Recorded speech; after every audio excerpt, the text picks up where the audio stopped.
I'm TarotOracle, and this is the complete course for the Echoes of Nature Oracle. By the way, a lot of people are asking, do I have any left? I have 15, and that's it.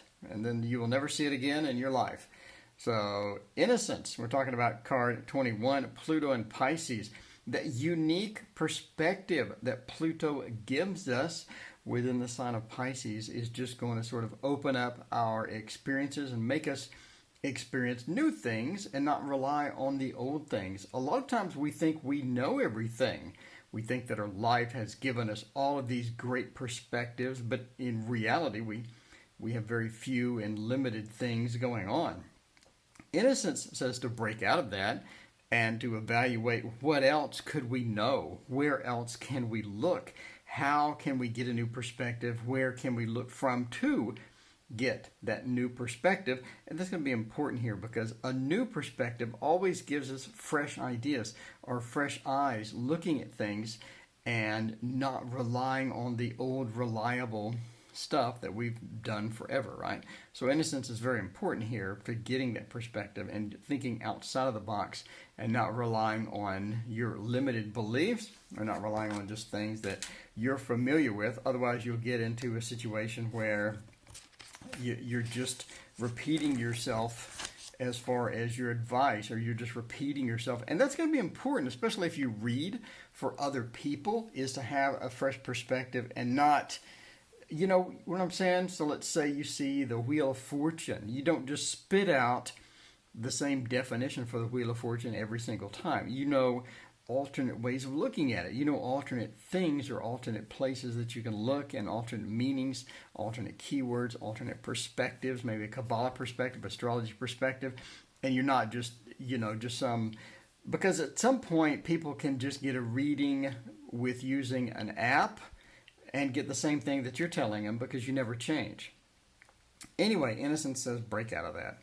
On to personal space. This is Moon in Virgo, grabbing that emotional Moon or grabbing that perspective of Moon inside of Virgo, and the divination is going to be 8 and 9. So this is a nice, peaceful place where you can be by yourself or be in a space that feels comfortable for you, a space that you can enjoy, and some place where you can reset.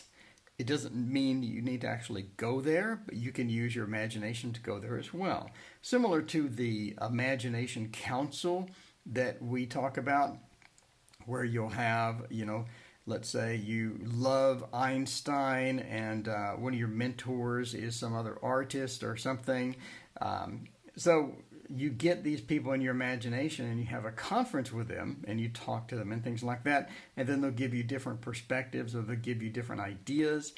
And your imagination can just sort of get a foothold here and go wild. So personal space tells us something similar. You get a space that you really like, that you can back up to, that you can go to for resetting. And it's important to reset here and not rely on day-to-day activities and just getting something new, getting that reset within. So you're not stressed out.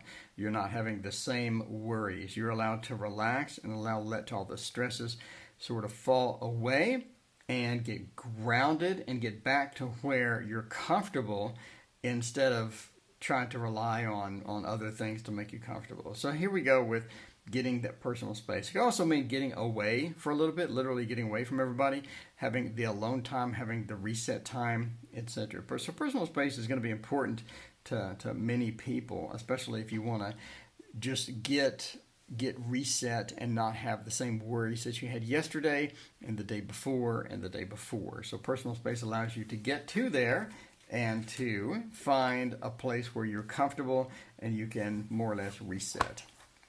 So now we go to Comfort. By the way, Comfort, Great American Pastels on Velour.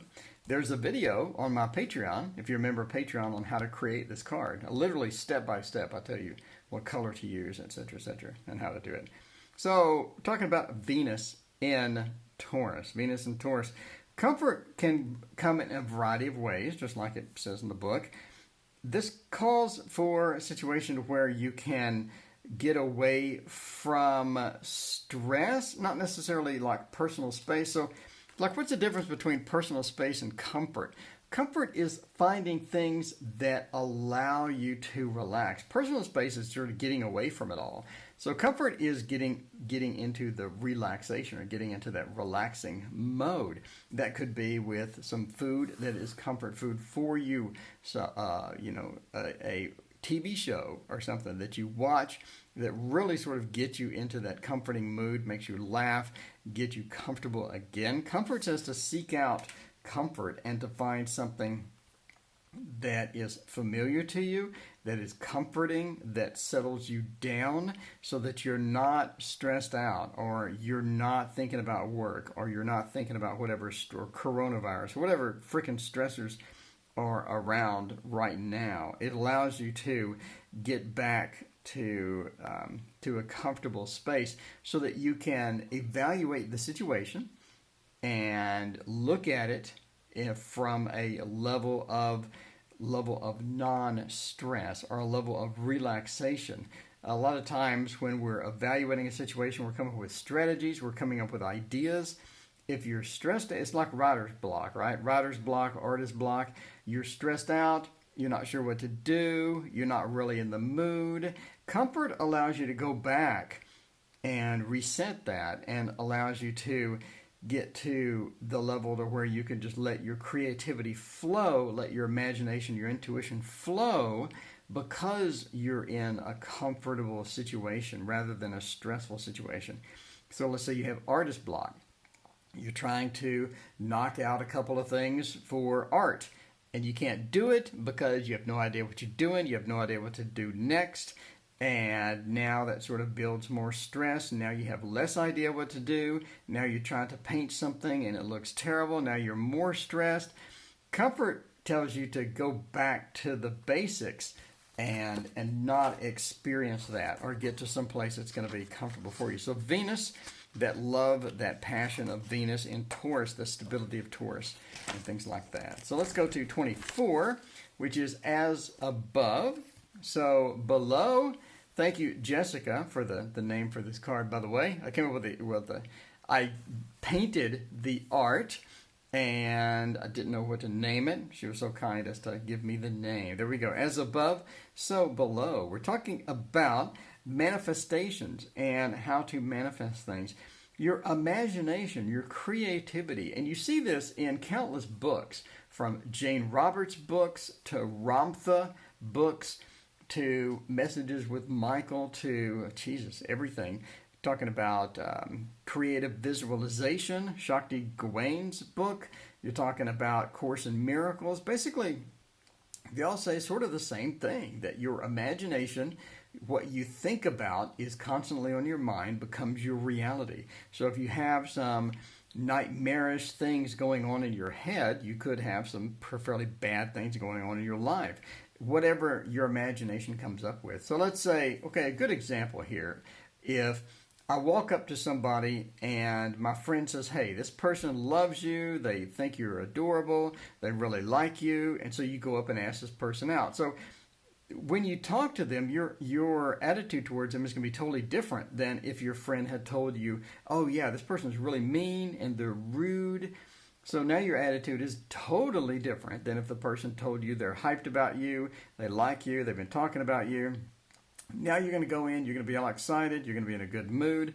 So your beliefs and your expectation about that encounter determine the encounter. Literally, you have a night and day difference of encounters from those two scenarios. And that just shows you that it's not mystical, it's not magical. Your expectations of reality become your reality. Walk into a job interview, you don't expect to get it, you're really negative, you're going to perform pretty poorly compared to somebody who's like, oh, I know all this stuff, I know the manager, and I've already had some good things said about me. Again, two totally different interviews. So make sure that your expectations of reality and your beliefs are always good. Fake it until you make it.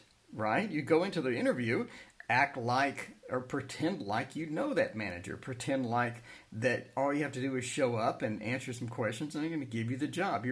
your attitude and your beliefs will be totally different, and the interview itself will be totally different. So it's about manifesting that positivity, using your imagination, creativity, and coming up with cool, fun scenarios to where everybody loves you, everything is okay, all the things are going to be great.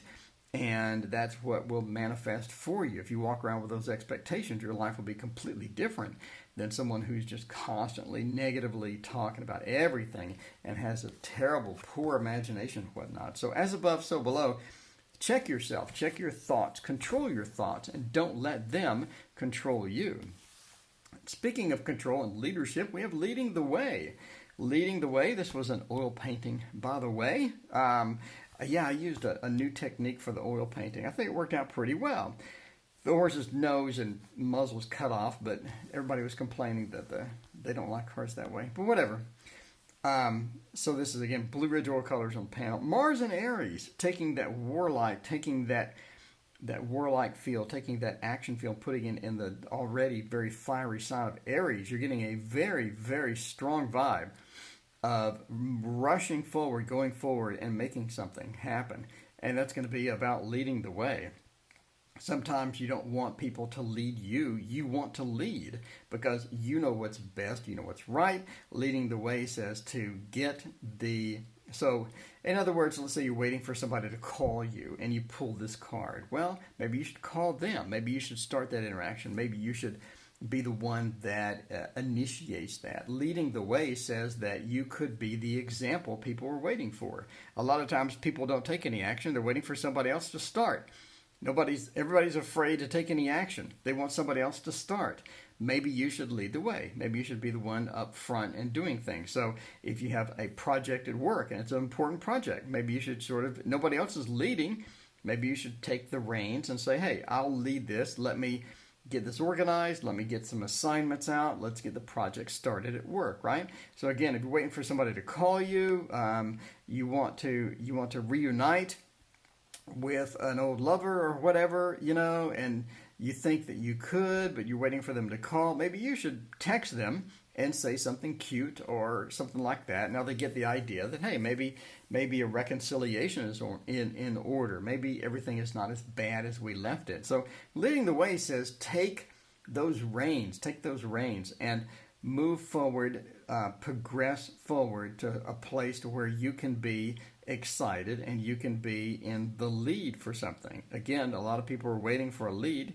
Maybe you could be that particular person and get everyone excited and get everyone hyped about the project at work, or get your ex hyped about, maybe there's a reconciliation possibility, because you never know, they could be thinking the same thing. I wonder if I can reconcile with this person.